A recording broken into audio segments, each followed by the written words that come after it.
Kapolri Jenderal Polisi Muhammad Tito Karnavian menekankan personil jajaran lalu lintas dapat menjadi etalase Polri di mata masyarakat. Selain itu, personil lalu lintas diharapkan dapat menghindari berbagai tindakan yang merusak kepercayaan masyarakat terhadap Polri. Berikut informasi untuk Anda.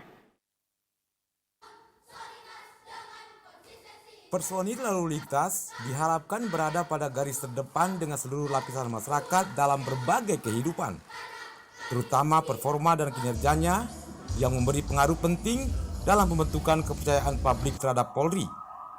Demikian antara lain harapan Kapolri dalam kata sambutannya dibacakan Kapolda Aceh, Irjen Polisi Dr. Rio S. Jambak pada syukuran Hari Lalu Lintas Bayangkara ke-64 tahun 2019 di ruang serbaguna Mapolda Aceh pagi tadi. Selain itu, personil lalu lintas diharapkan mematuhi perintah Kapolri untuk tetap menghindari berbagai tindakan yang dapat merusak kepercayaan masyarakat terhadap Polri, mulai dari perilaku korupsi, arogansi kekuasaan sampai dengan kekerasan. Kapolri menegaskan tema peringatan Hari Lalu Lintas Bayangkara, yaitu dengan semangat Prometer, Korlantas Polri mengoptimalkan pelayanan lalu lintas berbasis IT guna mendukung program Road Safety, tidak cepat berpuas diri, tapi diharapkan dapat menjadi pemacu semangat dan kinerja seluruh personil lalu lintas Polri.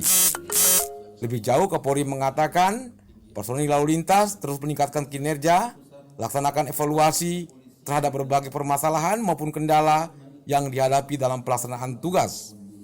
Dalam kesempatan itu, Ketua Pelaksana Peringatan HUT Lantas Bayangkara ke-64 melaporkan, di Lantas Polda Aceh telah melaksanakan beberapa rangkaian kegiatan, diantaranya bedah rumah, donor darah, zikir akbar dan ceramah agama, anjang sana, pengobatan gratis, bakti sosial dan perlombaan.